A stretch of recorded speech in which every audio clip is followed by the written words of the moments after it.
La fin du sans-abrisme n'est pas du tout une priorité des politiques. En fait, je crois que pour le moment, les gens n'y croient pas assez, ne se disent pas que c'est possible. Alors que, oui, en Belgique, il y a tous les éléments pour y arriver. En fait, à un moment donné, on s'est rendu compte qu'en travaillant sur l'hygiène et l'estime de soi des personnes, et donc en valorisant leurs ressources et tout, et en les motivant à prendre soin d'eux, la personne, alors, contre toute attente, parce que vraiment, on visait des personnes qui sont en rue depuis très longtemps et pour qui, soi-disant, il n'y avait plus de solution, quoi. Donc, mais en prenant soin de l'hygiène et de l'estime de soi, la personne en fait se reconstruit et tout d'un coup, elle-même elles ont commencé à nous parler de l'envie d'un logement. Ce qui nous a complètement étonnés. On n'était pas du tout préparés à ça, on ne s'attendait pas. Moi, on m'avait toujours dit que certains avaient choisi, je croyais que c'était vrai, quoi. J'ai commencé à rigoler en disant, vraiment, je croyais vraiment que c'était une blague. Donc je dis, mais c'est quoi cette blague, c'est un poisson d'avril. Bonjour Émilie. Alors Émilie, c'est vraiment un plaisir de t'accueillir sur ce tout premier podcast de Positive Changemakers en collaboration avec Ashoka, qui est une organisation internationale américaine et qui est également évidemment présente en Belgique et qui sélectionne des acteurs et des actrices du changement prometteurs et Ashoka les soutient ensuite évidemment dans leur développement. Alors toi Émilie, ça fait déjà 14 ans que tu fais partie de cette grande communauté Ashoka, étant donné que tu as été sélectionnée en 2010, donc les années passent, quelques années après avoir fondé ensemble avec ton ami Sarah Janssens, infirmier de rue.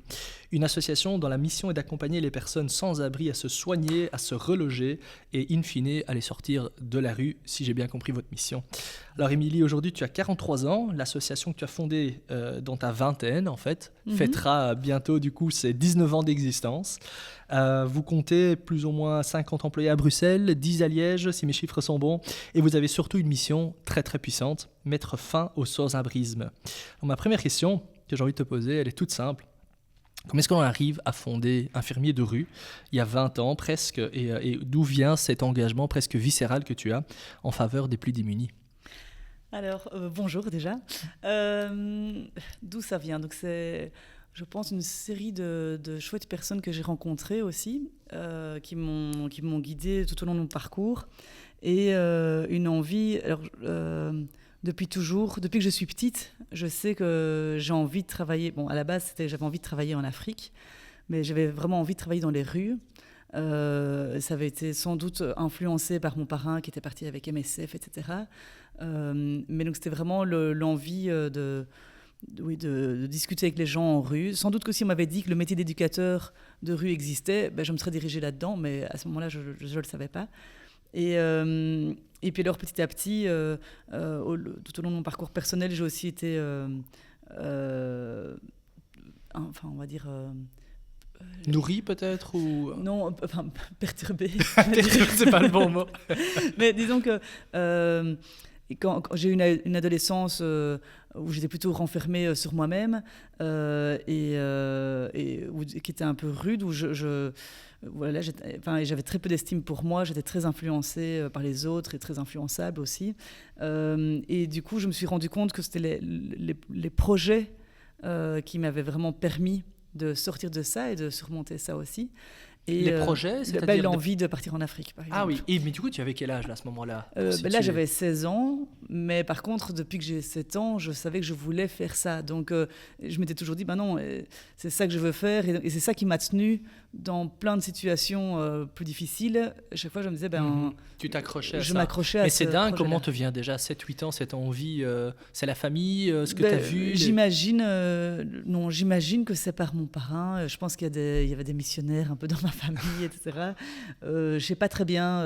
Et il faisait quoi du coup ton parrain ? Lui, il était logisticien, il est ingénieur, il est parti avec Médecins sans frontières dans plusieurs projets. Okay. Et avec sa famille, ils ont vécu plusieurs années en Afrique.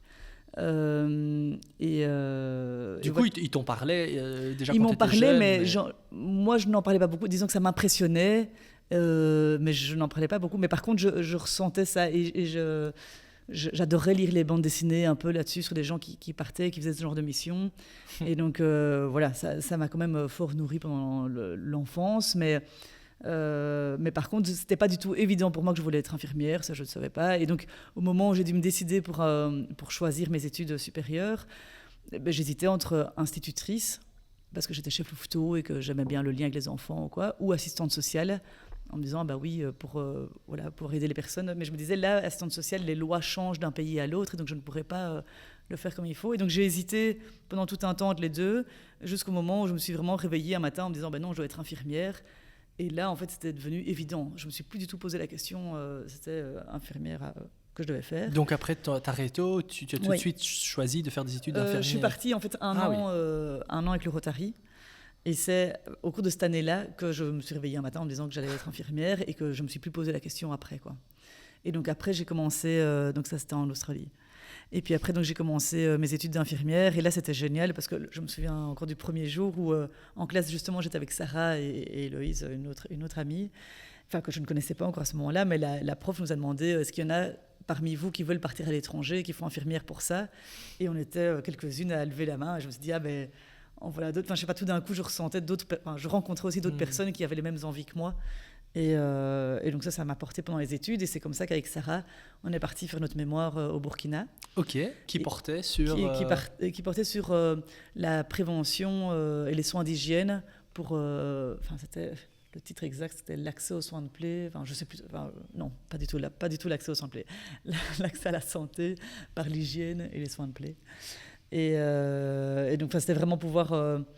on travaillait dans les villages, etc. Je ne suis pas très claire parce que dans mon esprit, il y a un peu des allers-retours. Donc, voilà.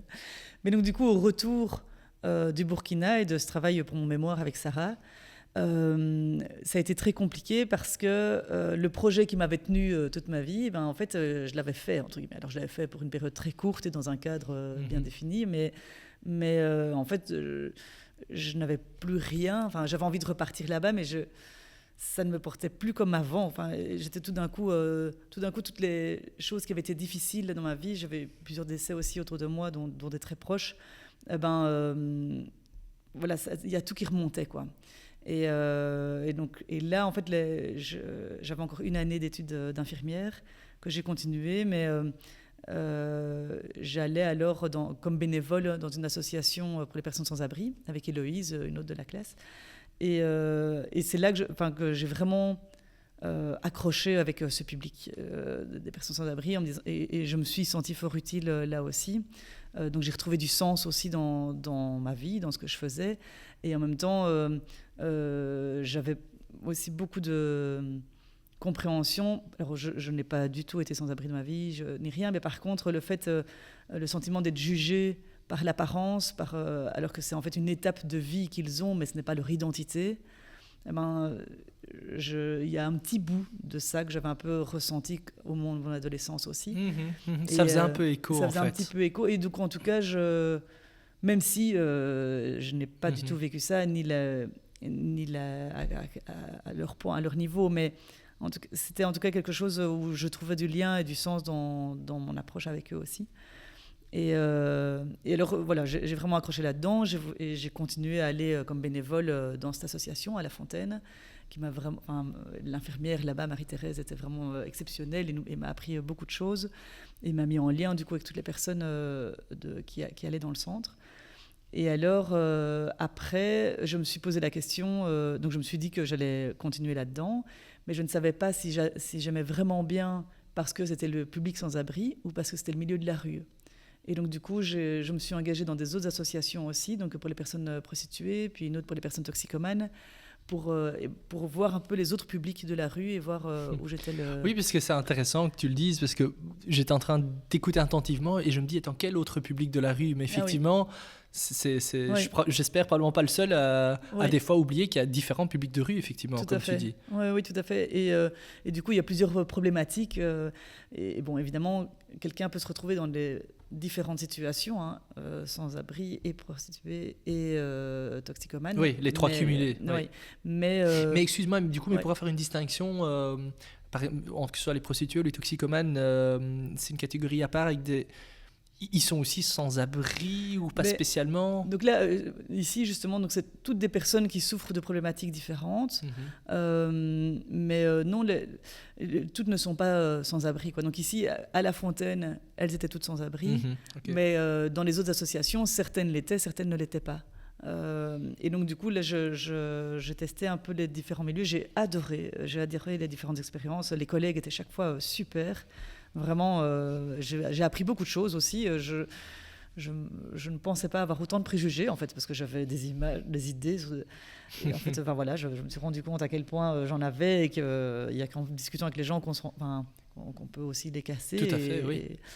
Et donc, c'était vraiment très, très chouette. Mais, il te manquait quelque chose. Non, je me suis rendu compte que j'étais à la limite plus dans l'apprentissage avec les autres que avec les personnes sans abri à La Fontaine. Là, j'étais plus il y avait plus d'échanges, quoi. J'apportais plus de choses que ce que je recevais. Enfin, non, pas...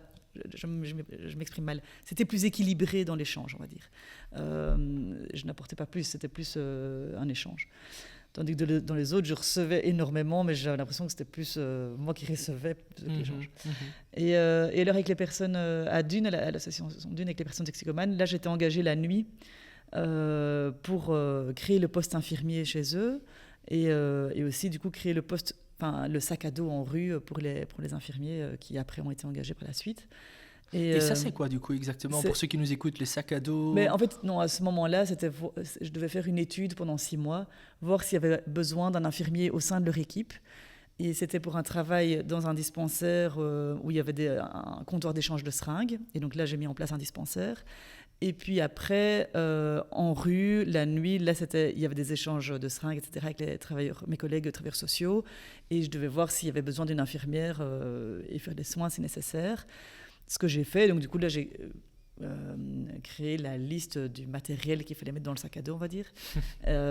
Mais en fait, à la sortie de ces 6 mois, donc là, ils m'ont proposé de m'engager là, mais j'avais pas envie de me limiter en fait au public toxicomane de rue, parce qu'en fait parfois il y en avait d'autres qui n'étaient pas toxicomanes, mais donc j'allais évidemment les voir et les collègues étaient évidemment ok avec ça, mais du coup je limitais mes collègues dans leur démarche aussi. Et alors aussi, en étant actif la nuit, on était obligé de faire beaucoup de choses sur le trottoir, alors que en fait, donc c'était super dans la réduction des risques, mais en fait c'est pas le bon lieu pour se soigner, quoi. Je me disais mais non, tout est fermé. Enfin, donc soit je devais amener à l'hôpital, mais ça nécessitait pas les urgences pour autant, et en même temps il y avait rien d'autre, quoi. Ou alors le trottoir, quoi. Et donc du coup c'est comme ça que après cette expérience là, j'étais en vacances avec Sarah et je lui ai dit, j'ai l'impression qu'il faut faire un truc la journée, mais je suis pas sûre. J'ai juste rencontré plusieurs associations comme ça et plusieurs publics, mais ton expérience te disait qu'il manquait quelque chose. Oui, qu'il manquait un truc la journée, quoi. Et c'est comme ça qu'elle m'a dit, c'est bon, je te suis, on va voir, on va étudier le terrain. Et donc toute l'année 2005, on a fait l'étude de terrain, on a rencontré une trentaine d'associations et de services médico-sociaux pour voir si eux aussi ressentaient ce besoin-là et à quoi ça devait ressembler comme service. Et du coup, fin d'année, les choses se sont dessinées et début janvier, le 8 janvier 2006, on a pu démarrer le travail de rue. Et donc à vous deux, du coup, à ce moment-là. Et alors on s'était dit, voilà, on se met à mi-temps parce qu'on était bénévole, qu'on n'avait pas de moyens, etc. On avait été soutenus par des services clubs et des trucs par-ci par-là, des fondations pour faire des sacs à dos justement et avoir une base de matériel. Parce que vous avez créé une SBL à vous deux, en fait, c'est ça à ce moment-là. Oui, c'est ça. Okay. On était encore chacune dans notre coloc et on se retrouvait dans le métro avec notre sac à dos et on ne savait pas très bien qui avait quoi, est-ce que le matériel... Donc on n'avait pas de local ni rien. Et puis on a commencé comme ça, et puis après on a eu une troisième journée, on a engagé quelqu'un à tiers-temps, Daphné, et on a pu mettre une troisième journée en place, donc 3 fois 2 jours. Et puis on a loué un local, et puis voilà, petit à petit les choses se sont mises, quoi. Mais le premier local, c'était une chambre à Port de Namur avec une toilette dans le couloir, dans une armoire. Enfin, c'était tout un peu rigolo aussi. Et aujourd'hui, on est presque 18 ans plus tard, effectivement, et les choses ont bien changé. Donc ça, on va en parler dans quelques instants. Je voulais encore revenir sur 2 choses. Tu as eu ta première expérience à l'étranger au Burkina Faso, c'est ça, pour ton mémoire. Oui. Est-ce que tu te souviens du coup un petit peu comment tu as vécu le fait d'arriver dans un pays avec un stade de développement complètement différent et d'autres problématiques? Est-ce que ça aussi, ça t'a nourri par après? Oui, donc j'ai vraiment adoré l'expérience. Donc en fait, toutes mes expériences en tant qu'infirmière, j'ai vraiment bien aimé. Même à l'hôpital et tout ça, j'aimais vraiment bien. J'ai pas du tout choisi par défaut l'associatif. C'était vraiment plus là où je me sentais le plus utile, on va dire. Mais au Burkina, j'aimais vraiment bien l'expérience aussi. C'était super chouette. c'était beaucoup plus rude et donc les gens se débrouillaient super bien avec ce qu'ils avaient, c'était vraiment impressionnant. Mais alors, ce qui a fait qu'après, je me suis dit non, je ne vais pas continuer comme ça, parce que je l'ai refait l'année suivante, je suis repartie encore un petit peu. Mais en fait, j'étais perturbée parce que le fait d'être blanche, les gens se disaient qu'on le faisait mieux qu'eux. Et donc, du coup, ils voulaient nous confier plein de trucs à faire juste parce qu'on était blanc et qu'ils disaient toi, tu sais opérer, tu sais faire des trucs. Donc, je ne le faisais pas, évidemment. Mais alors qu'eux sont beaucoup plus habitués que moi ou que nous à faire avec peu de matériel, quoi. Donc, là, en fait, j'ai été reconfrontée à l'image et l'apparence, dans l'autre sens, on va dire. Et c'est pour ça, je crois que c'est l'image donc pendant l'adolescence où voilà, c'était dans le mauvais sens, on va dire, et ici ici on te mettait sur un piédestal. Ouais, et du coup cette confrontation, je pense que c'est aussi pour ça que j'ai voulu créer l'association en travaillant sur ce qu'on pouvait représenter pour les autres et pour soi, qu'est-ce qu'on montre et comment, dans quoi est-ce qu'on est, quoi, dans quelle phase personnelle on est à ce moment-là, quoi. Incroyable. Et du coup, donc tu fondes l'association quelques années plus tard avec ton amie Sarah Janssens. Est-ce que tu te souviens du coup un petit peu, parce que là tu le racontes comme si c'était d'une facilité presque, voilà, on se dit go, etc. Mais est-ce que tu te souviens un petit peu du coup de ton entourage, tes parents, est-ce qu'ils ont dit Émilie, dans quoi tu t'engages, ou ton papa qui était médecin a dit mais top, en fait, comment ça s'est passé un petit peu les ces parents débuts? ont été assez soutenants. En fait, ce qu'il y a, c'est que pour l'association, il faut être minimum 3 pour un conseil d'administration. Et donc quand on avait fait l'étude de terrain avec les autres associations, les gens étaient quand même un peu craintifs. Ils ne nous connaissaient pas, on était toutes jeunes. C'était un peu pas spécialement évident de s'engager avec nous et de se dire ok, on va prendre les risques avec vous, quoi. Par contre, les parents ont été hyper soutenants en se disant bon voilà, ils ont besoin de faire leur projet. Voilà. Je crois qu'à ce moment-là, c'était un truc un peu caritatif ou familial, de la façon dont c'était vu. J'en sais rien, je dis ça, mais peut-être pas, je ne sais pas. Mais en tout cas, eux se sont engagés avec nous dans le conseil d'administration. Donc les papas étaient dans le conseil d'administration et les mamans dans l'assemblée générale. Incroyable. Et puis, très familial. Voilà, donc, et c'est ça qui nous a permis de le mettre en route, en fait. Oui. Et puis alors après, heureusement, on a pu vraiment renforcer l'équipe et les conseils. Est-ce que peut-être le jeune âge était un avantage pour toi de pouvoir te lancer tout à fait, sans avoir des charges d'enfants? Exactement. Parce qu'en fait, à ce moment-là, tout le monde trouvait ça super qu'on fasse ça et on disait que c'était incroyable, mais en fait, on prenait zéro risque. Je veux dire, on s'était dit, on a chacune gardé un mi-temps sur le côté. Donc moi, je continuais à mi-temps à La Fontaine et Sarah en soins à domicile, ou dans une maison médicale, je ne sais plus. Et l'autre mi-temps, on s'est dit, on le fait pendant 6 mois. Et si après 6 mois, on n'a pas de subside et tout, malgré que les assos sont partantes et que tout le monde dit que c'est super, on arrête parce qu'on ne saura pas se le permettre plus longtemps. Et ensuite, du coup, pour en venir justement à Infirmier de rue, dont j'aimerais aussi que tu nous expliques un petit peu plus en détail comment ça fonctionne, etc. aujourd'hui, mais dès le début, comment vous avez ensuite pu, entre guillemets, même financièrement, trouver un moyen de subsister? C'est que des dons, des subsides, ou il n'y a personne qui vous paye vraiment pour le service? Donc, au début, le premier mois, parce qu'on a trouvé très vite un subside, après 1 mois et demi, mais le premier mois, du coup, on allait en rue bénévolement, et le matériel, on a très vite trouvé des fondations, par exemple la Fondation de la Vocation, nous a soutenus et du coup a fait une chouette publicité aussi dans la presse, etc., qui a pu avoir de l'impact vers l'extérieur. Et donc on a reçu plusieurs dons, etc., qui nous ont permis de démarrer. Et puis après on a reçu un premier subside pour nos salaires. Public du coup. Oui, c'est ça. Au niveau vous fédéral. avez commencé à Bruxelles ou... Oui, tout à fait. Et à Liège depuis 2019. Mais du coup, ça nous a vraiment permis de démarrer et de lancer la... Donc il y avait un soutien déjà assez fort finalement tout le monde se disait en fait enfin il y a quelqu'un qui s'attaque à ça. Mais c'était assez philanthropique quand même au début. Et puis alors après, nous, pendant 2-3 ans, on n'a pas voulu demander d'autres subsides, ni même à d'autres fondations, parce qu'on ne voulait pas prendre le subside d'autres associations. On voulait être sûr que toutes les assos étaient OK avec ce qu'on faisait. Donc, chaque fois qu'on voulait rajouter une nouvelle journée ou engager quelqu'un, etc., on recontactait les 30 associations, on les réinvitait tout ensemble et alors on faisait des questionnaires et on demandait s'ils étaient d'accord, etc. Et c'est vraiment grâce à Ashoka que j'ai appris à prendre mon indépendance par rapport au réseau, parce qu'au début, vraiment, on demandait l'accord de tout le monde, alors qu'en fait, eux ne nous demandaient pas. Oui, c'est ça, effectivement. Mais par contre, du coup, ça nous a permis de bien comprendre les besoins aussi du terrain, quoi.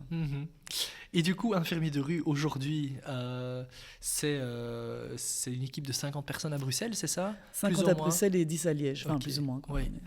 Quelles sont un peu les grandes étapes clés comme ça de développement? Oui, alors donc au début on faisait uniquement du travail de rue et c'était uniquement des infirmiers, et puis après on a commencé à engager des travailleurs sociaux parce qu'on s'est rendu compte, parce qu'en fait on nous disait que les gens n'avaient pas droit au CPS ou à des certains droits, et comme nous on n'y connaissait pas, on les croyait, mais en fait ils y avaient droit, mais c'était des dossiers compliqués qui prenaient beaucoup de temps. Et donc, au début, on a cherché d'abord un peu dans le réseau associatif qui pouvait nous aider là-dessus. Mais comme la personne ne faisait pas une demande verbale elle-même activement, mais en attendant, elle faisait quand même confiance et elle venait au rendez-vous. Donc, elle le montrait autrement. On a dû engager en interne pour pouvoir faire les démarches, quoi. Et puis pour motiver vraiment les CPAS à permettre les accès. Donc vous avez rajouté assez rapidement, entre guillemets, un deuxième service, si on peut l'appeler comme ça. Les assistantes sociales, mais ça c'était toujours dans l'équipe de rue. Okay. Et puis en fait, à un moment donné, on s'est rendu compte qu'en travaillant sur l'hygiène et l'estime de soi des personnes, et donc en valorisant leurs ressources et tout, et en les motivant à prendre soin d'eux, la personne, alors, contre toute attente, parce que vraiment, on visait des personnes qui sont en rue depuis très longtemps et pour qui...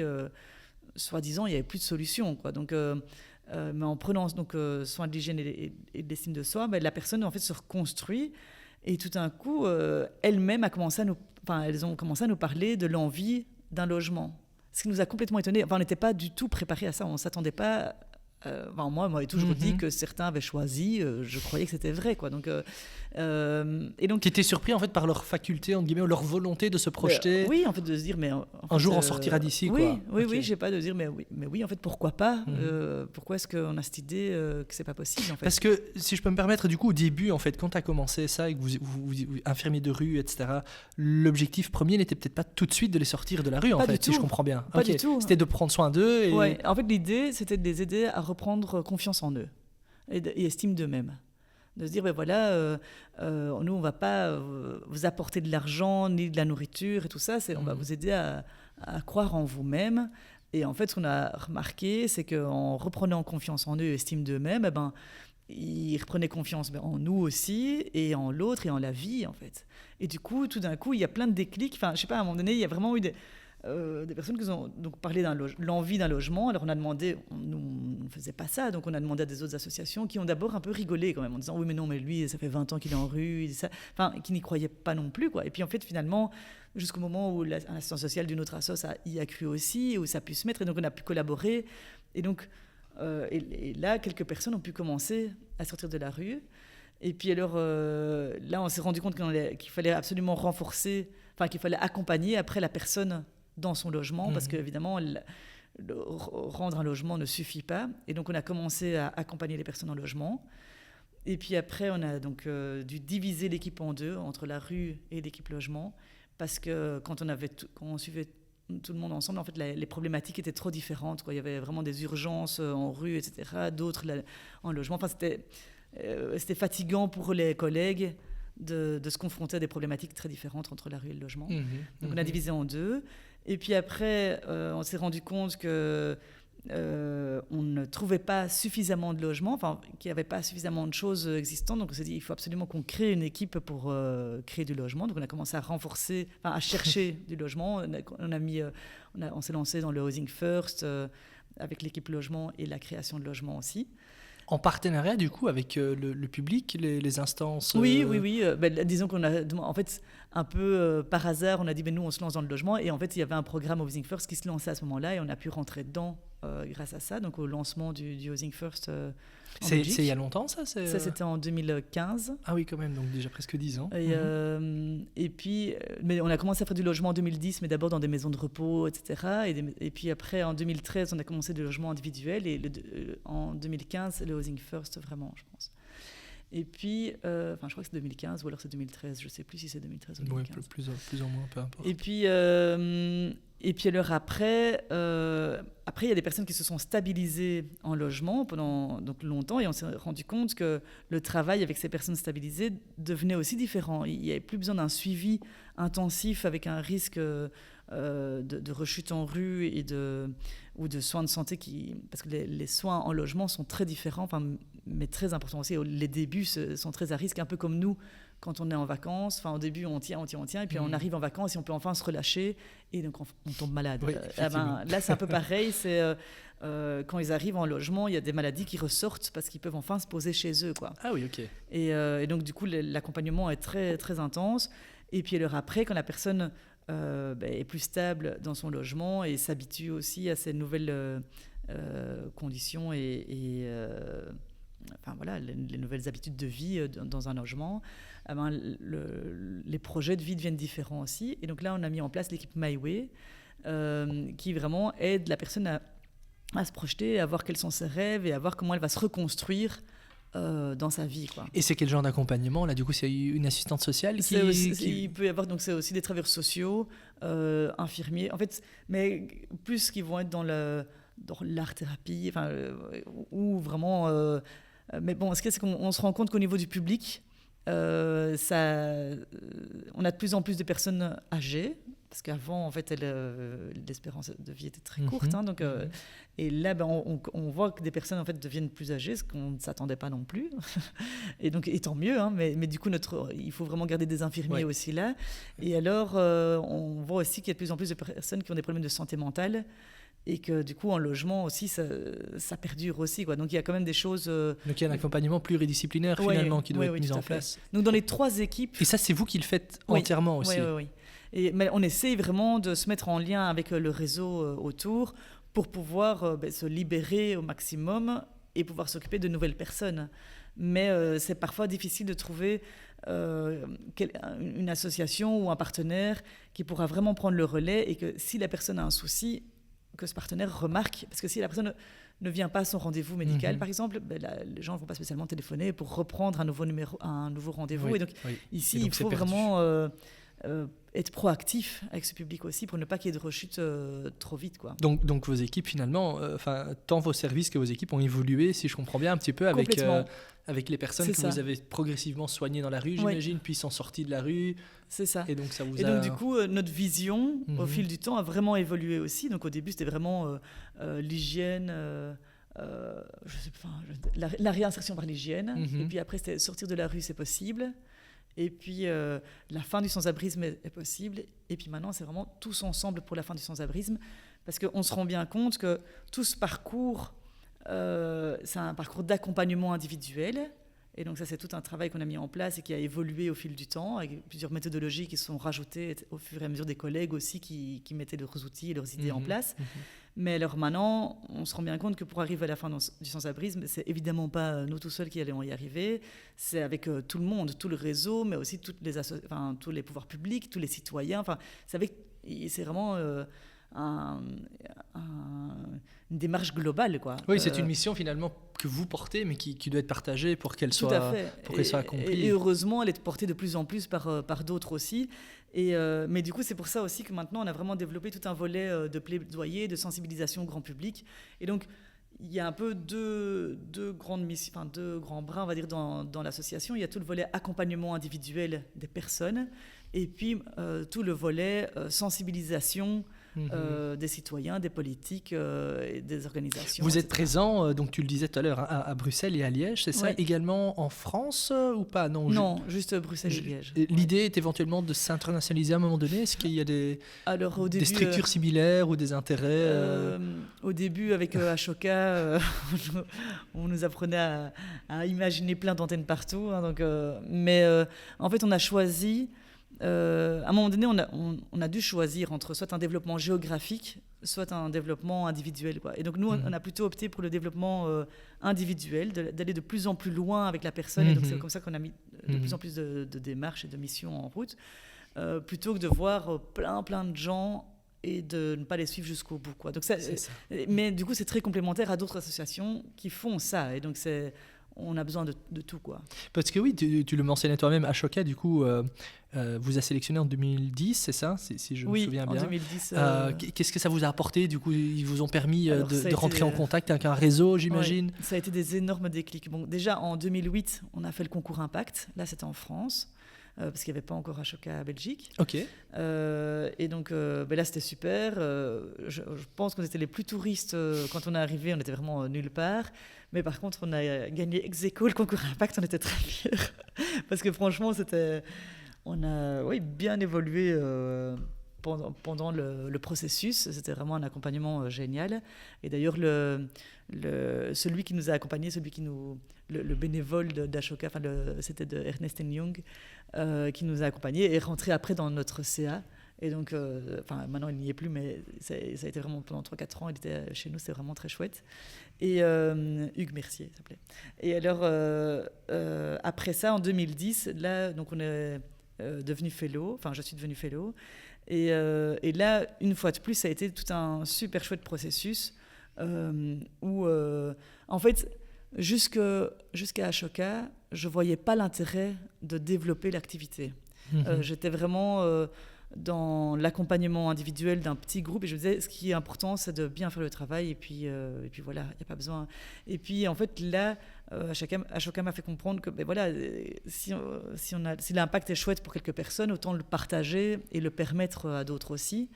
Et puis, ce qui était chouette aussi, c'est que ça, c'était grâce au concours Impact, mais du coup, après que j'ai retrouvé en étant fellow, c'est que finalement, on est tous confrontés aux mêmes questions et aux mêmes difficultés.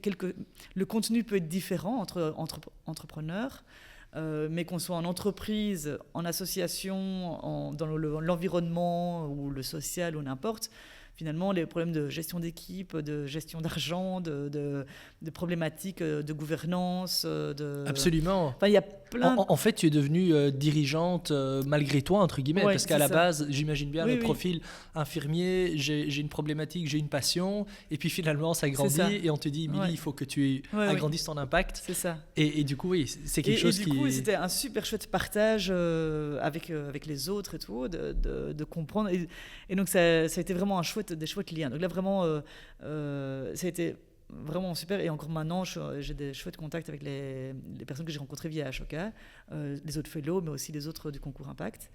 Et alors, aussi au niveau des soutiens des entreprises, des ASN, là aussi, en fait, grâce aux fellows avec qui je voyais des points communs alors qu'on n'était pas dans le même domaine, j'ai pu aussi comprendre que les ASN, c'était pareil. En fait, dans leurs entreprises, ils ont dû se poser des Les ASN, donc c'est les Ashoka Support Network. Okay. Donc, c'est ceux qui viennent soutenir donc les fellows et qui ont qui coachent, qui sont mécènes aussi. Chacun voit un peu sa porte d'entrée. D'accord. Pour faire partie d'Ashoka, ils doivent être mécènes d'Ashoka. C'est un engagement pour 3 ans. Mais alors après, ils peuvent mettre soit leur réseau à disposition, soit des compétences, soit du temps pour différentes choses. Et donc nous, c'est plein de gens super chouettes aussi, qui ont un parcours très différent. Là, par contre, qui ont souvent été formés pour ce genre de gestion d'entreprise. Et du coup, qui nous donnent vraiment des compétences. Et donc, Ashoka nous a permis d'être en contact avec tout un super réseau de fellows et d'ASN, mais aussi des formations et tout. Donc, tout est devenu plus professionnel, quoi. C'est ça. Ça t'a permis de booster l'association et toi-même et même aussi. de la rendre viable. Je veux dire, avant, je ne faisais pas de contrat parce que je ne savais pas que c'était obligatoire. On était inscrit au secrétaire social et je croyais que c'était bon. Enfin, je veux dire, il y a plein de choses où je n'avais pas vraiment pensé à ça ou réfléchi. Donc, voilà, c'était... et donc, on a pu... Et alors, vraiment, le suivi des personnes, enfin, tout s'est construit, on s'est rendu compte de qu'est-ce qui était vraiment notre spécificité et du coup sur quoi la renforcer plutôt que de s'éparpiller. Enfin, donc ça a été vraiment... Donc ça a été un peu un point de basculement dans le développement. Complètement. Donc c'était en 2010, donc on est bien 14 ans quasiment plus tard. Oui. Mais du coup ça a été un point de basculement, mais avec ses travers aussi. Hein. Donc j'ai eu un burn-out en 2011, il vient de là aussi. Parce qu'en fait, ça nous donne accès à plein de choses, à plein de possibilités où on se rend compte, mais en fait, il y a moyen de changer les choses. Et donc c'est plein d'outils et on a envie de tout. Enfin, moi j'avais envie de tout faire en même temps. Et mais du coup c'est épuisant aussi. Et donc, voilà, à un moment donné j'ai craqué. Et puis alors, après, on a pu aussi se restabiliser avec l'équipe, de voir un peu comment se reconstruire tous ensemble, quoi. Mais c'était vraiment encore une belle leçon de vie. Oui, c'est ça. super chouette, vraiment. Et du coup, tout ça, je t'en parlais brièvement avant de commencer l'entretien, t'a permis aussi d'être anobli par le roi.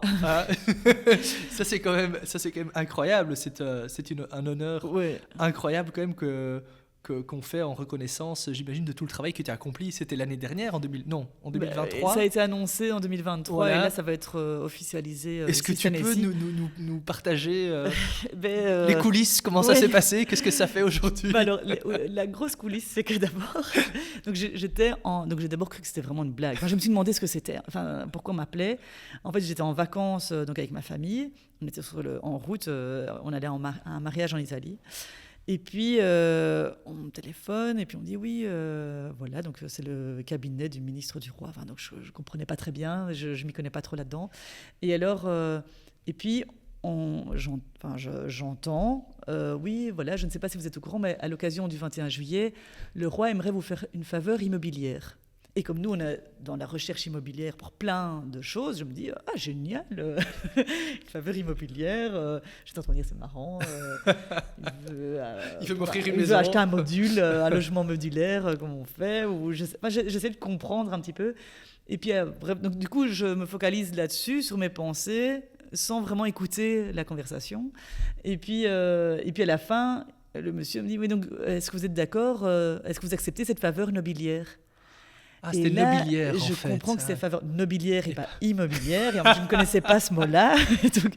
Et là, j'ai commencé à rigoler en disant... Enfin, vraiment, je croyais vraiment que c'était une blague. Donc, je dis, mais c'est quoi cette blague? C'est un poisson d'avril. Et j'essayais de deviner... Tu as vraiment réagi comme ça? J'ai vraiment cru que c'était une blague. Le pauvre chef de cabinet, tu l'as mis mal à l'aise. Je me suis dit, mais c'est qui est en train de me faire cette blague-là? Et pourquoi... Enfin, en même temps, je me disais, mais pourquoi est-ce qu'on me fait cette blague-là? Enfin, je ne comprenais pas très bien. Et donc, il m'a fallu d'abord tout un temps.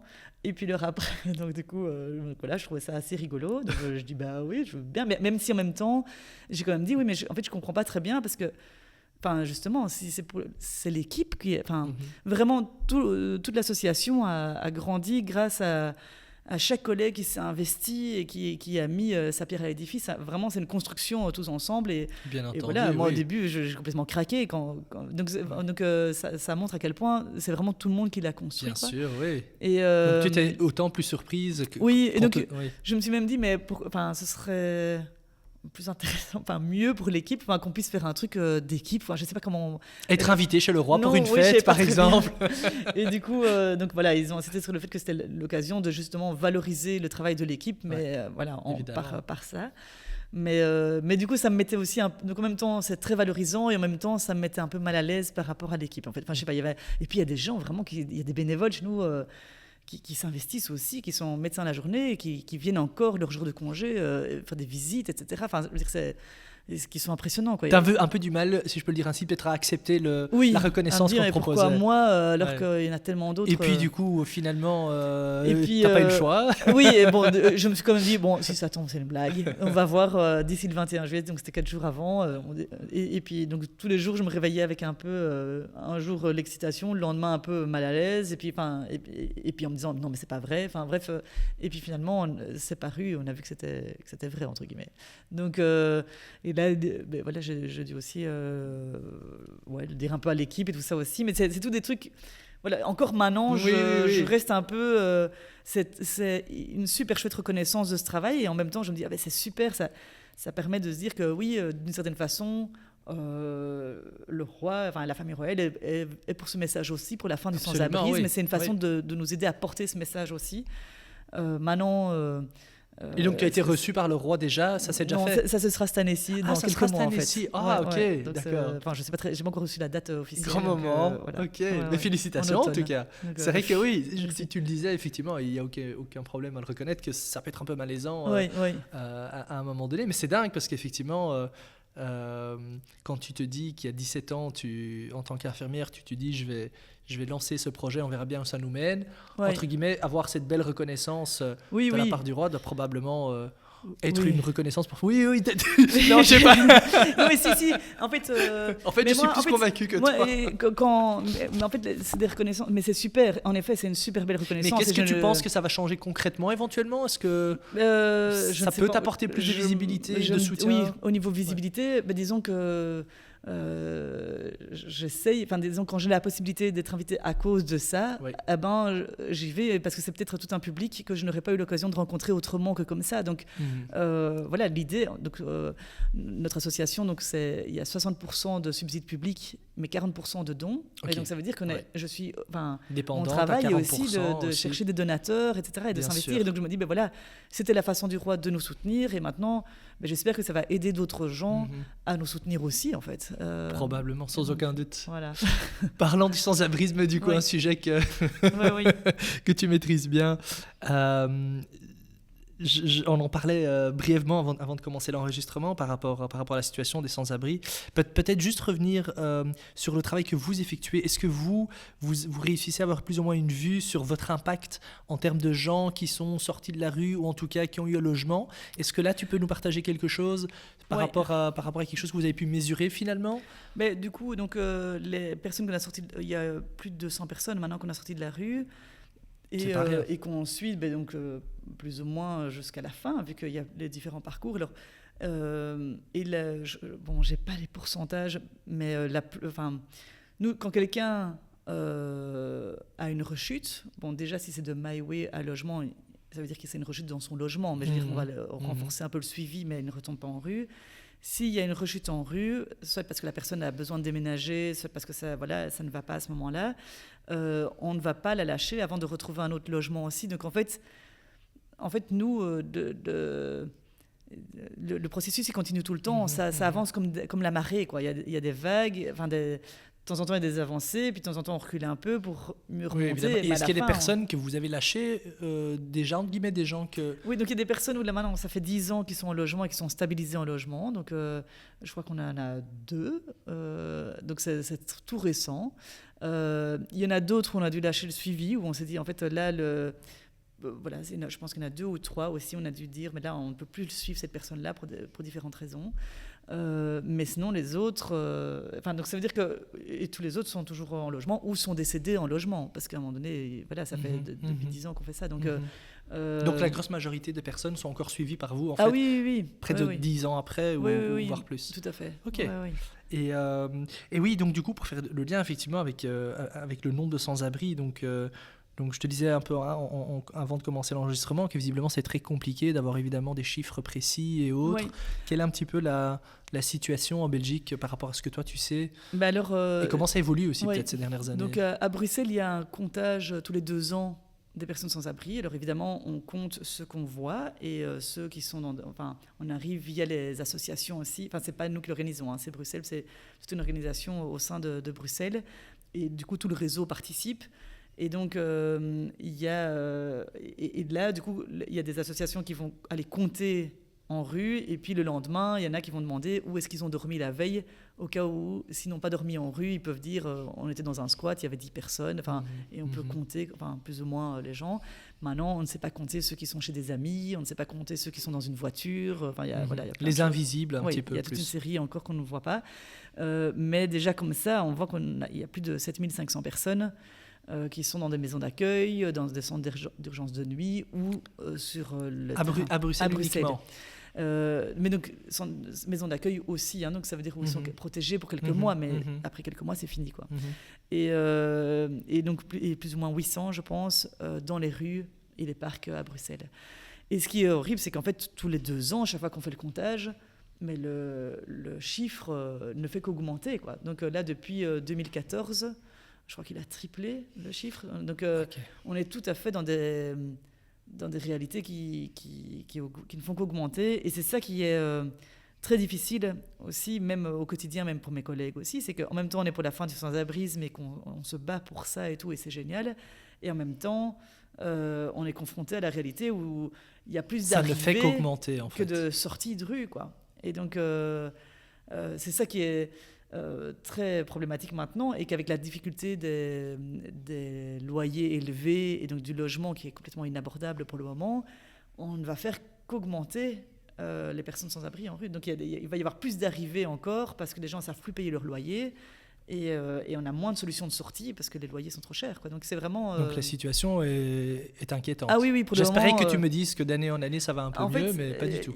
Ce qu'il y a, c'est qu'on a vu que la gravité des situations. Donc vraiment, il y a des situations individuelles, où les personnes étaient dans des états vraiment avec les vêtements qui collaient, qui étaient brûlés, on ne savait plus où était la peau, où était le vêtement. Enfin, je veux dire, il y a des situations qu'on n'a plus maintenant. Donc au niveau de la gravité des situations, ça va mieux. Mais par contre, au niveau quantité, on est tout à fait dans... Enfin là, ça explose complètement. Et alors... Et à cause de quel facteur mais selon en tout toi cas, donc, parce que des arrivées en rue d'autres pays, ça, il y en a toujours eu et il y en aura encore. Enfin, je veux dire, mais par contre, là, le prix des loyers, etc., et le coût du logement... ne fait qu'augmenter la précarité en Belgique, quoi. Donc c'est vraiment, et partout, hein. Donc c'est vraiment ça, en tout cas c'est une arrivée. C'est le coût du logement surtout qui est un... Pas que, alors moi j'ai pas fait toutes les études là-dessus, mais on voit, et puis alors, il y a aussi toutes des problématiques de santé mentale aussi qu'on voit qui augmentent aussi. Donc le suivi de la santé mentale à domicile semble plus compliqué, donc du coup les gens ne prennent plus leur traitement et se retrouvent aussi en rue. Enfin, donc il y a vraiment, et en rue les maladies se développent aussi. Enfin, donc c'est vraiment très difficile. Et donc là par exemple pour le moment on est au niveau du sens dans l'association, il y a une difficulté. On se rend bien compte que on est confronté. Oui, que votre impact est ce qu'il est évidemment, mais qu'à côté. Mais j'ai deux questions par rapport à ça que je pose en tant que comment dire, non initié à la problématique. La première, c'est un petit peu quels sont un peu les différents types de profils du coup de personnes qui se retrouvent à la rue. Tu as déjà mentionné brièvement les gens qui viennent éventuellement d'autres pays et autres, mais qui arrivent, qui sont sans papier, j'imagine, et autres. Quels sont un peu les autres 2-3 grands type de public que vous rencontrez? Si on regarde quelqu'un, imaginons un Belge qui arriverait en rue pour différentes raisons. Donc il y a ceux qui naissent déjà en précarité et donc du coup leur modèle de vie a toujours été entre la rue et le CPAS et donc du coup là il faut qu'on puisse les aider à se projeter dans autre chose aussi pour qu'ils puissent passer une étape plus loin et reconstruire des projets qui va les maintenir hors de la rue, quoi.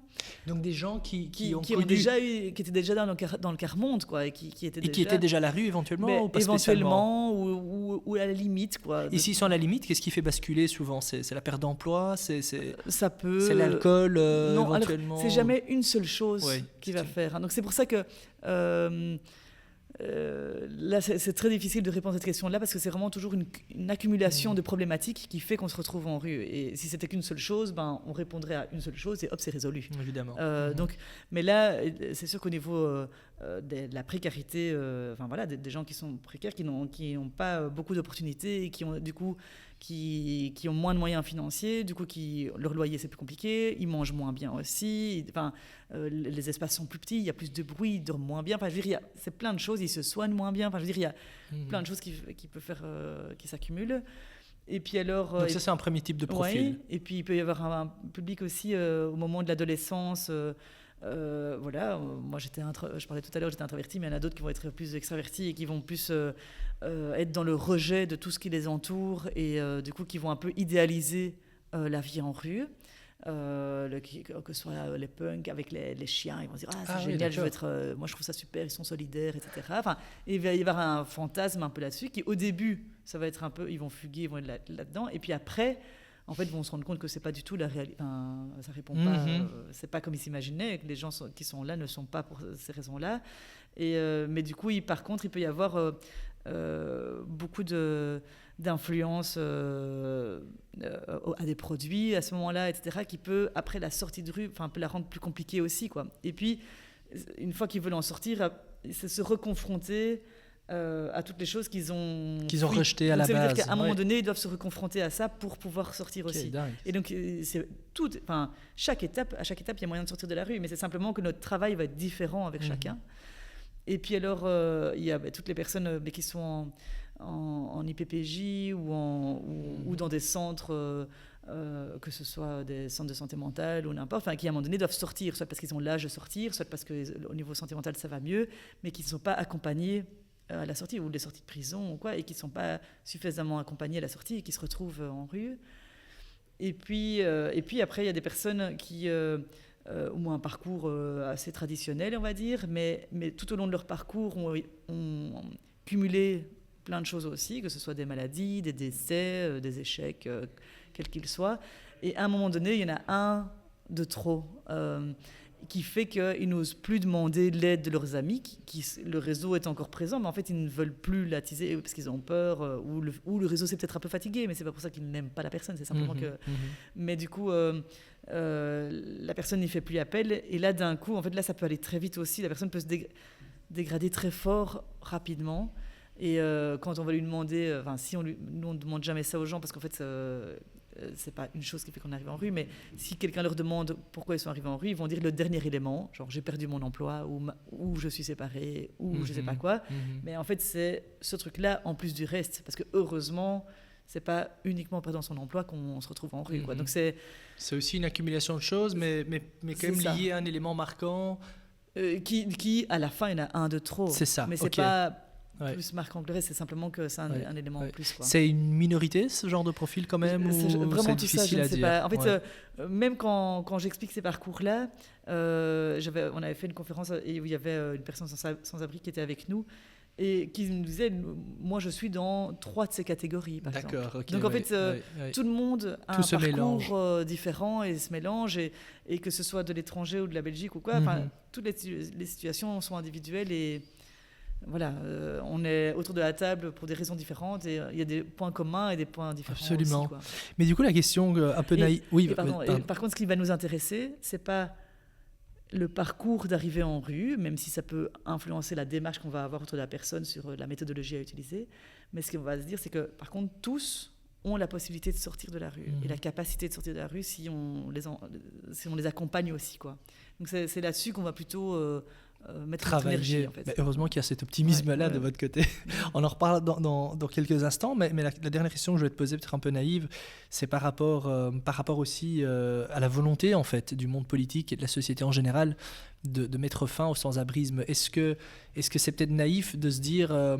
mais en fait, est-ce que c'est vraiment une priorité du monde politique ? Parce que si ça l'était, on limiterait beaucoup plus. Je ne dis pas qu'on l'éradiquerait en 5 ans, mais est-ce que tu as des fois l'impression peut-être aussi que tout le monde en parle, tout le monde, au moment des élections, promet des belles choses, etc., mais que finalement, c'est chaque fois une goutte d'eau dans un océan ? Est-ce qu'il y a vraiment une volonté de le faire ? Et s'il y avait vraiment une volonté, est-ce que tu penses qu'on y arriverait dans un pays quand même comme la Belgique, en Union européenne, où on est quand même un des pays aussi les plus développés dans le monde, ou est-ce que tu dis d'expérience, non, voilà, c'est peut-être un peu naïf de le croire, parce que comme tu l'expliques évidemment, c'est multifactoriel et c'est pas si simple que ça non plus. Alors, moi, je trouve ça génial déjà que tu dises que tout le monde en parle, parce que... tout le monde en parle au moment des élections. Oui, mais même au moment des élections, tout le monde n'en parle pas, malheureusement. Mais non, pour le moment, c'est pas du tout une priorité politique, donc c'est sûr. Parfois, certains vont axer sur un domaine en disant priorité housing first ou des choses, mais ça va être un élément. Mais la fin du sans-abrisme n'est pas du tout une priorité politique. En fait, je crois que pour le moment, les gens n'y croient pas assez, ne se disent pas que c'est possible, alors que oui, en Belgique, il y a tous les éléments pour y arriver, que ce soit en termes d'accès au logement, il y a des possibilités, il y a moyen, si ça devient une priorité politique, il y a tout à fait moyen d'y arriver. Donc c'est ça qui est enrageant, frustrant, en même temps, quoi. Oui, et vraiment, on est en contact avec des autres pays à l'international et tout ça aussi, où on peut comparer vraiment les conditions qu'on a en Belgique par rapport à chez eux, que ce soit l'Inde, le Mexique, je veux dire, on a tout pour que ça marche ici, si ce n'est la volonté politique. Et c'est ça qui manque. Et en fait, ça demande aussi, parce que alors, les politiciens, ce qu'ils nous demandent chaque année, c'est qu'on collabore entre associations. Et oui, c'est vrai, il y a plein de choses où on peut collaborer peut-être davantage. Mais en même temps, eux ne collaborent pas du tout entre eux, quoi. Et donc, pour que ça marche, il faut plus de liens entre le fédéral, régional et communal. Enfin, il faut que tout le monde se mette ensemble, que ça devienne une politique globale. Il faut un plan d'action national. Oui, tout à fait. Est-ce qu'il y a des pays qui nous entourent il y a des loin, pays hyper avancés là-dedans. Évidemment, la Finlande qui a avancé dans plein de domaines, là-dedans, elle l'est aussi. Et donc, c'est sûr que eux, c'est vraiment un exemple à suivre. Et ils ont diminué fortement, ils n'ont quasi plus de sans-abri. Enfin, ils en ont encore quelques-uns, parce qu'évidemment, il y aura toujours une maison qui prend feu, un jeune qui fugue, des gens qui arrivent parce que c'est la guerre chez eux et qui doivent bien arriver quelque part. Enfin, je veux dire, il y a toujours des situations qui font que des gens se retrouvent en rue, mais il y a moyen que ce soit pour une courte durée et qu'il y ait directement des associations d'urgence de nuit qui sont là pour ça et que ça puisse être un tremplin pour la suite, mais qu'on revienne dans des trucs... Et quels seraient du coup les 2-3 éléments prioritaires que tu mettrais sur la table? Imagine là, tu es entre guillemets un ministre... imaginons un ministre national pour le sans-abrisme, imaginons qu'il soit là. Quel serait pour toi du coup, qu'est-ce que tu lui dirais à mettre en place là dans les 5 années pour résoudre la situation? Je pense qu'il y aurait moyen de mettre fin au sans-abrisme en 5 ans, si vraiment ça devenait une politique générale, mais si vraiment tout le monde s'y met en même temps, quoi. Mais ce qu'il faudrait, donc évidemment déjà la politique du logement doit radicalement changer. Enfin, je veux dire, il faut des logements accessibles vu les moyens que les gens ont pour payer leur loyer et pour qu'ils puissent encore... Donc intervenir sur le marché du logement pour avoir des... Ça, c'est évident, mais en fait déjà... Si on veut plus personne en rue, il faut qu'ils soient tous dans un logement. Absolument. Et après, l'accompagnement en logement doit être assuré aussi. Et l'emploi aussi est souvent quelque chose qui vient en conséquence de ça, ou ça peut être... Donc, disons que c'est un plus, et une partie des personnes relogées pourra sans doute travailler, mais ce n'est pas ça la clé, vu que, on connaît tous des gens qui sont sans emploi et qui ne sont pas sans abri pour autant. Donc, bien sûr, ça aide à la réinsertion, ça aide même pour le pays, pour la valorisation économique, etc. Et pour le sentiment d'utilité, les projets, pour plein de choses. Mais ce n'est pas ça qui fait qu'on est sans abri ou pas sans abri. Mais par contre, le logement est un truc. Donc il y a donner accès au logement et aussi prévenir la perte du logement. Donc ça veut dire qu'il faut agir au niveau préventif et au niveau actif après. Et alors après, il y a toutes les démarches autour au niveau de la santé mentale et de l'accompagnement individuel de chacun. Mais donc ça, du coup, il y a plein d'associations qui sont concernées, mais il y a aussi, en fait, même au niveau de l'éducation, dans les écoles et tout ça, parce qu'il y a aussi vraiment tout le travail autour de l'estime de soi, vraiment ne pas être dans le rejet de la différence, de quelqu'un qui fonctionne autrement que nous. Mais ça me permet de faire le lien avec une petite dernière question à laquelle j'avais pensé, c'est en tant que citoyen, quels sont un petit peu... Comment est-ce qu'un citoyen lambda, en guillemets, peut contribuer à ça, outre évidemment faire des dons ou autre à une association? Quels sont peut-être un peu les do's and don'ts, entre guillemets aussi, parce que je vais parler très, très, très franchement, c'est vrai que ça m'arrive régulièrement de m'arrêter devant un sans-abri et plus que simplement lui donner une pièce ou lui acheter un sandwich. D'ailleurs, est-ce que c'est une bonne chose ou pas? Donc ça, j'aimerais bien un peu savoir de ta part les do's and don'ts, mais souvent aussi simplement pour m'arrêter, un peu comprendre qu'est-ce qui fait qu'il est là, et donc un peu parler entre guillemets de sa vie. Souvent ils apprécient énormément de passer un bon moment, 5 minutes. Maintenant, ils sont pas tous ouverts toujours à ça. Des fois aussi, on a un peu l'impression de faire un peu le voyeur, de s'intéresser à la vie de la personne alors qu'elle est dans la rue, alors que moi, je viens de sortir d'une voiture et qu'après, je vais me coucher dans un lit bien chaud. Donc, ça peut être malaisant aussi. Quels sont un petit peu pour toi, comme ça, les do's and don'ts pour un citoyen lambda, pour soutenir ou pour aider les sans-abri? En tout cas, moi, je trouve ça super déjà de prendre le temps et de parler avec eux. Et eux te diront ce qu'ils ont envie de dire. C'est pas pour ça que c'est la réalité. Moi, je me souviendrai toujours d'un patient qui m'a dit « Ah oui, j'avais dit que j'étais arrivé en rue pour ça, je me souviens, mais en fait, c'est pas tout à fait ça qui s'est passé. » Et voilà, mais c'est pas grave, à ce moment-là, ils ont envie de partager quelque chose et tu reçois ce que tu peux recevoir. Et nous, c'est pareil, les gens nous donnent ce qu'ils veulent dans leur communication. Et alors, par rapport au sandwich, moi je trouve ça super, mais en fait, de ne pas hésiter à demander à la personne si c'est pour acheter quelque chose. Je vais faire des courses. Vous voulez que je vous ramène quelque chose? Alors, s'il dit de l'alcool, alors il y en a qui vont acheter de l'alcool. Moi, je vais pas prôner ça du tout, mais je vais plutôt dire, j'ai pas envie d'acheter de l'alcool. Est-ce qu'il y a quelque chose d'autre à manger ou à boire? Mais alors, il faut être ok sur le fait qu'il va dire peut-être un sandwich américain ou un pack de je sais pas quoi. et voilà, il va faire une commande, mais on a posé la question, on a pris le risque, et donc Absolument. du coup, il faut être... Mais après, on peut quand même dire, bon, je ne sais pas si j'aurai suffisamment pour ça, si c'est le cas, j'en sais rien, ça dépend de chacun. Et alors, mais en tout cas, c'est sûr qu'il faut demander, parce que une fois, je faisais un soin, la personne, elle a reçu 6 sandwichs le temps que je fasse son soin. Et en plus, elle ne savait même pas les manger parce qu'il lui manquait des dents. Enfin bref. Et donc, il faut parfois, où les gens ne mangent pas toujours la viande. Enfin, il y a plusieurs choses, quoi. Il faut se dire que quelqu'un en rue, parfois, comme il n'y a pas beaucoup de toilettes, il peut y avoir des problèmes digestifs aussi. Donc le transit est complètement altéré. Et donc, parfois, ils arrivent à manger un repas tous les 3 jours, quoi. Donc, il faut... Voilà, ça vaut la peine de demander ce que la personne veut. Il faut toujours, que ce soit quand on donne une pièce, les gens qui font la manche, ils ont besoin de faire la manche. Donc il ne faut pas se dire c'est pour s'acheter de l'alcool ou c'est pour je ne sais pas quoi. Moi, de temps en temps, je bois un verre aussi. Donc ce n'est pas à nous de juger ça. Ce n'est pas aux citoyens lambda de juger ça. Il y a tout un accompagnement professionnel avec les gens où on le fera.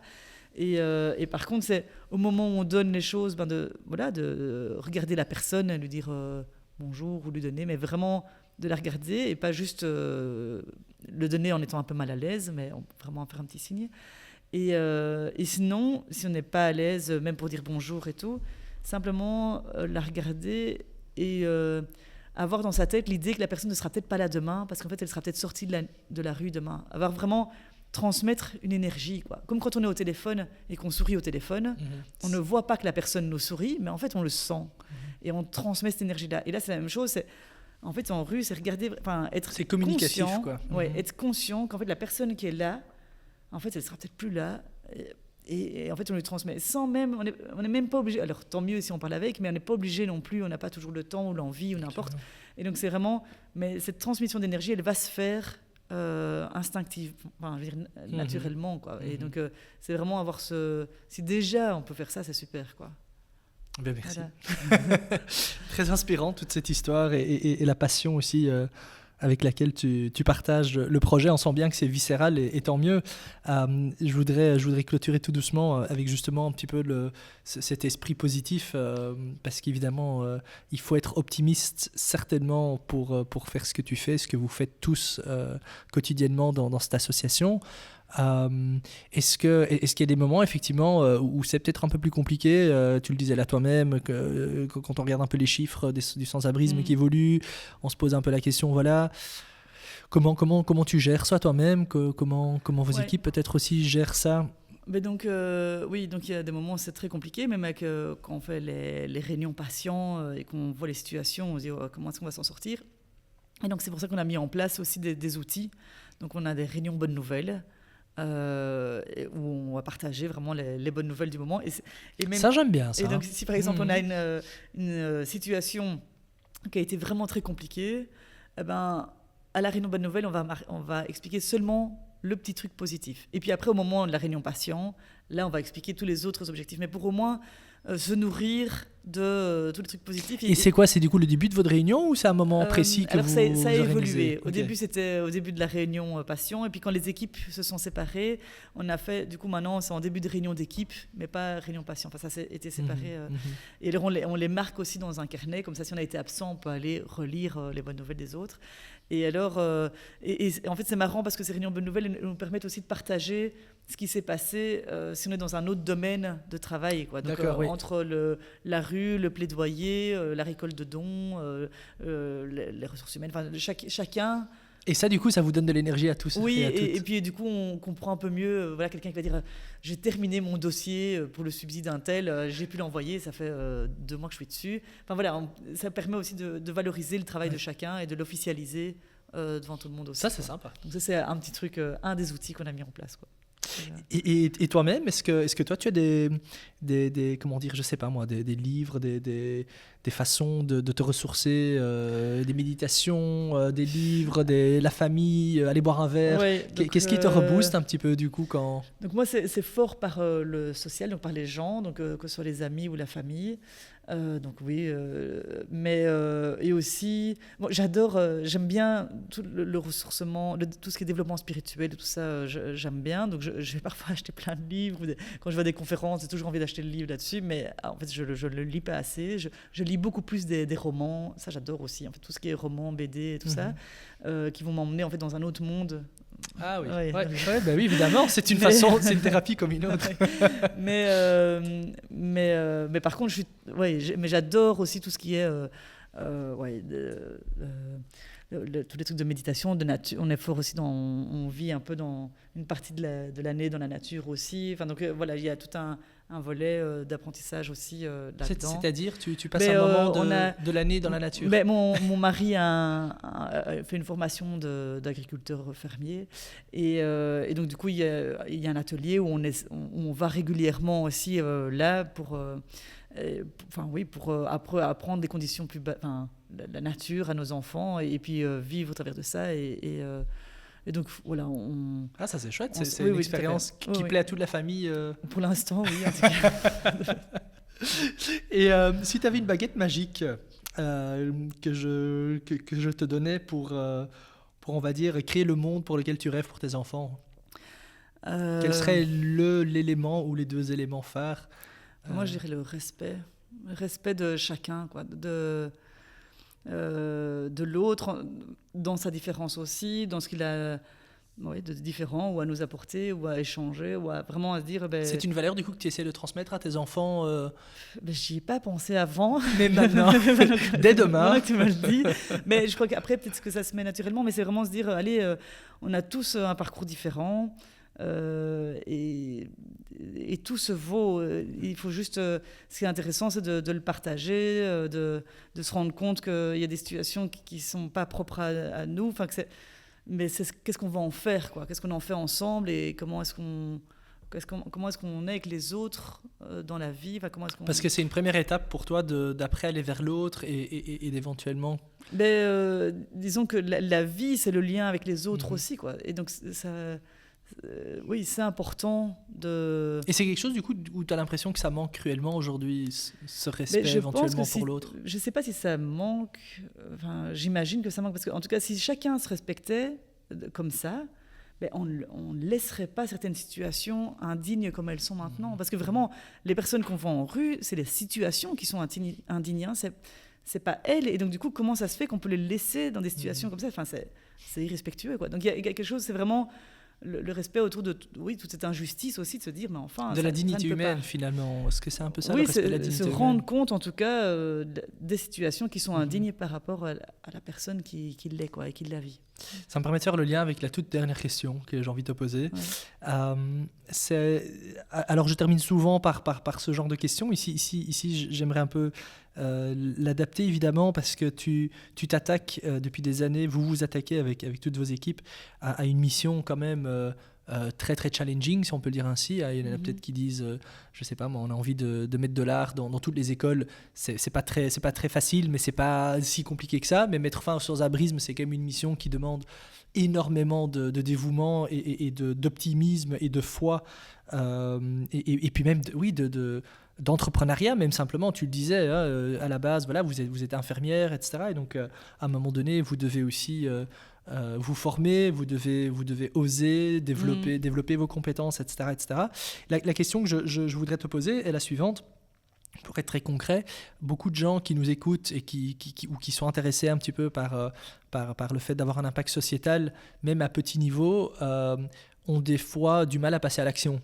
Dans le sens où tout le monde a bien une idée de ce qu'il voudrait changer, mais on peut très vite se sentir impuissant. Et j'ai envie de dire que d'autant dans ton cas, moi personnellement, tu m'aurais dit à 17 ans, j'ai envie de m'attaquer à ce problème-là, je me dirais, ah oui, quand même, hein, je le ferais bien aussi avec toi.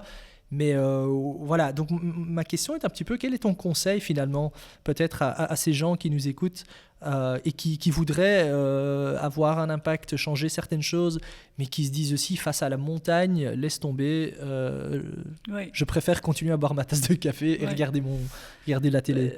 Bon, déjà, c'est sûr que si on ne fait rien, c'est sûr qu'il n'y a rien qui changera, mais alors je ne veux entendre personne se plaindre. Donc, et peut-être se dire... d'avancer par petits pas, quoi. De se dire, voilà, on n'est pas obligé de tout de suite atteindre le sommet, quoi. Se dire, un pied devant l'autre et avoir confiance dans le fait que les autres vont arriver, on va s'accompagner dans l'escalier. Je sais pas très bien. Et donc, le chemin, il va prendre sa forme, il n'était pas tout à fait celui prévu, mais il faut avoir confiance. Aujourd'hui, c'est ce que tu ferais toi-même aussi. Imaginons que soit tu relances Infirmier de rue parce que ça n'existait pas, donc aujourd'hui, avec toute la connaissance, l'expérience que tu as accumulée, ou un autre projet similaire, c'est comme ça que tu l'envisagerais, de te dire un pas après l'autre Mais en fait, le truc de la fin du sans-abrisme, je ne l'avais pas au début. Enfin, je veux dire, ça s'est dessiné au fur et à mesure aussi. Et il ne faut pas avoir peur du format. Il faut un peu aussi se laisser porter, quoi. Si on pressent quelque chose, il faut s'écouter, s'entourer quand même. Enfin, vraiment, moi, j'ai été entourée de chouettes personnes. Au fur et à mesure, les gens sont venus aussi. Et c'était chaque fois des personnes super, super chouettes. Et donc, mais vraiment aller petit à petit aussi, même si... on sait vers quoi on va, quoi. Mais, et se dire que, évidemment, c'est pas tout seul qu'on va faire le travail, parce que tout seul, c'est démoralisant. S'entourer des bonnes personnes. S'entourer des bonnes personnes, mais même et se dire, voilà, ce sera nous parmi d'autres aussi, c'est ça qui fera qu'à un moment donné, ça marchera. Mais chacun fait un petit truc à son échelle pour qu'à un moment donné, les choses puissent basculer, quoi. Mais c'est sûr que c'est pas évident, et je vois bien, nous, dans l'équipe, il y a encore des fois où on traverse des difficultés, des confrontations entre nous. Donc il y a des tensions, mais par contre, je me rends bien compte que c'est des étapes, c'est des moments, ça va passer, c'est difficile sur le moment même, mais en fait, à chaque fois, ça se traverse, il faut juste tenir bon, quoi. Et c'est la même chose avec les personnes en rue. Pour le moment, elles vivent des situations compliquées, il faut tenir bon, parce qu'en fait, il y a moyen que ça change aussi, mais bon, là, ça dépend beaucoup plus de plein de choses extérieures aussi. Contrairement à notre équipe, où là, ça dépend de nous tous, de comment est-ce qu'on arrive à se mettre ensemble. Mais, donc Et faire la paix, peut-être, simplement aussi avec le fait que si vous avez déjà aidé 3 personnes, c'est déjà super. C'est super. Parce que j'imagine que tu dois être un peu idéaliste, non, de nature, ou je me trompe. Oui. Probablement, donc du coup, ça doit être frustrant des fois. Avant, j'étais idéaliste. Maintenant, je ne trouve plus que c'est de l'idéalisme. On sait que c'est réel, qu'il y a moyen. Et donc, il y a un côté... beaucoup plus de frustration et de colère, parce qu'avant, c'était un peu du rêve, donc il n'y a pas de souci. Mais maintenant, c'est vrai que je suis rentrée un peu plus dans l'énervement, parce que je me dis, mais mince, en fait, s'il y avait les moyens, si tout le monde s'y mettait, ça marcherait, quoi. Donc, mais donc, pour ceux qui veulent se lancer, en fait, il faut aussi se dire, c'est pas grave si après, ils arrêtent. Enfin, au moins d'essayer. Et puis, si jamais ça va pas, c'est pas grave. Enfin, je veux dire, si on prend même pas la peine d'essayer, alors... On pourra avoir que des regrets. Oui, et vraiment, il n'y a pas de souci si on n'essaye pas, mais alors on ne se plaint pas. Ça sera ton mot de la fin, même si j'ai encore une toute dernière question, c'est justement, qu'est-ce qu'on peut te souhaiter pour la suite d'infirmier de rue, pour toi-même Mais en fait, il y a un gros truc où je n'ai même pas parlé de ça. Mais donc, on est en train de mettre en place toute une fondation immobilière pour vraiment pour rendre les logements plus accessibles. Et donc voilà, moi j'espère qu'on va pouvoir vraiment, si ce n'est pas par cette structure-là, enfin, j'ai vraiment envie que la politique du logement change et que l'accès au logement soit beaucoup plus abordable à tout le monde, quoi. Et donc voilà, qu'on puisse traverser ça avec l'équipe, qu'on puisse continuer d'avancer ensemble et continuer à contribuer votre pierre à l'édifice. Oui, et ne pas avoir peur des difficultés qu'on traverse quand on les traverse. Magnifique. Émilie, je te remercie grandement pour le temps. On a un peu débordé 1 heure tellement c'était passionnant. C'est pas grave, hein, ça fait les auditeurs auront un peu plus à écouter. Mais franchement, un tout grand merci et puis félicitations à toi et toute l'équipe d'Infirmiers de rue pour tout ce travail considérable que vous faites, je pense souvent aussi dans l'ombre d'une certaine façon, parce que comme je dirais que je m'étais un peu trompé dans la formulation, tout le monde en parle.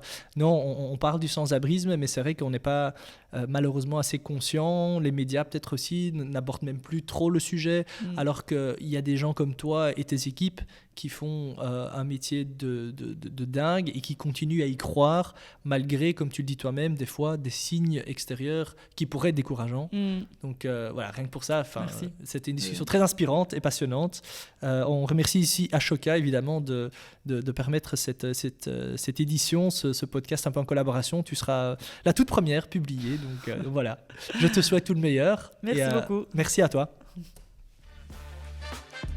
Et c'est déjà la fin de ce 22e épisode du podcast Positive Changemakers. Merci à vous pour votre fidélité. Si cet épisode vous a plu, n'hésitez évidemment pas à le partager autour de vous ou à le noter sur votre plateforme d'écoute, ainsi qu'à nous faire part, pourquoi pas, d'un petit message sur les réseaux sociaux. Ça nous fait toujours très très plaisir de vous lire.